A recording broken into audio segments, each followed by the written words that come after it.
Oda a créé un parallèle dans le monde de One Piece entre les arcs avant et après l'ellipse, comme Dressrosa et Alabasta, et entre les personnages comme Roger et Luffy. Je vais vous prouver à travers cette vidéo que Zoro est le parallèle de Rayleigh et le prochain roi sombre de One Piece. C'est parti!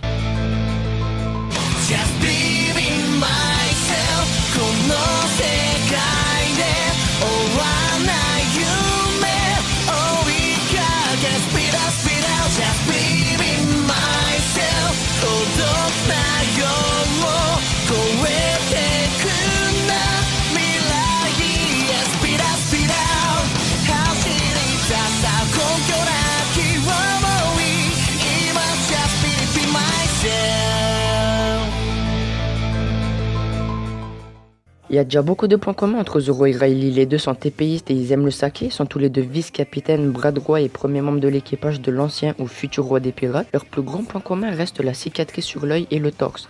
Donc si la théorie sur la malédiction des sabres est vraie, ça voudrait dire que Rayleigh, dans sa jeunesse, avait un sabre maudit. Le surnom de Rayleigh est roi sombre. Pourquoi sombre? Je pense que c'est un mot en rapport avec la malédiction.